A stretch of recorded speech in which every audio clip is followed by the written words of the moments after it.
राधे राधे दोस्तों, जय माता दी, हर हर महादेव। आज हम आप लोग के लिए बहुत ही प्यारा सुंदर सा शिव चर्चा स्पेशल गीत लेकर आई हूँ। इस गीत को सुनिएगा। अगर मेरा वीडियो आप लोग को अच्छे लगते हो तो वीडियो को ज़्यादा से ज़्यादा शेयर कीजिएगा। हर हर महादेव। कमन फूले वा फूले ससुरे वाता, कमन फूल नैहारवानो हो। कमन फूले वा फूले ससुर माता, कमन फूल नैहारवानो हो। ए सखी हो कमन फूलवा फूल गुरु चारानिया तसिया सब लोढ़े गईली हो।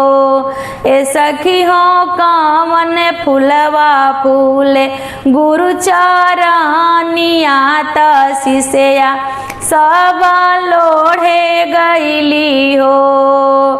करम फूलेवा फूले ससुर माता, धारा में फूल नैहारवा नु हो। करम फूलेवा फूले ससुरवा ता, धारा में फूल नैहारवा नु हो। ए सखी हो दाया फूलवा फूल गुरु चारानिया तसिया सब लोढ़े गईली हो। ए सखी हो दाया फूलवा फूले गुरु चारानिया तसिया सब लोढ़े गईली हो। कवन सुख मिले नैहारवा ता, कवन सुख ससुरवानो हो। कवन सुख मिले नैहारवा ता, कवन सुख ससुरवानो हो।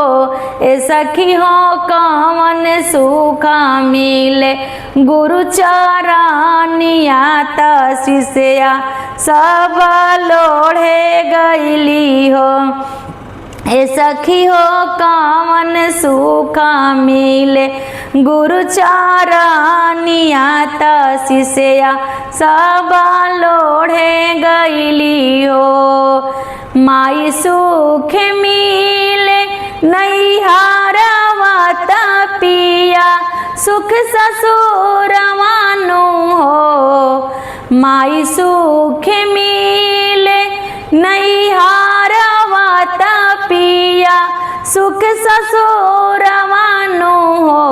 ए सखी हो गुरु सुख मिले गुरु चारानिया तसिया सब लोढ़े गईली हो। ए सखी हो बड़ा सुख मिले गुरु चारानिया तसिया सब लोढ़े गईली हो।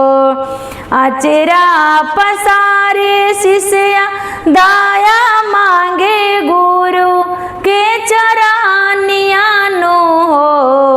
आचरा पसारे शिष्या दाया मांगे गुरु के चरानिया नो हो। ए शिव गुरु बनल रहे हमारो ससुरावा ता, हमारो नैहारवानो हो। अचरा पसारी शिष्या दाया मांगे गुरु के चरानिया नो हो।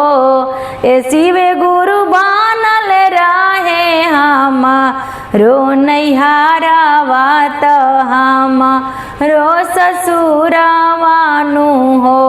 ए शिवे गुरु बनल रहे हमारो नैहारवा ता, हमारो ससुरावानो हो। हर हर महादेव।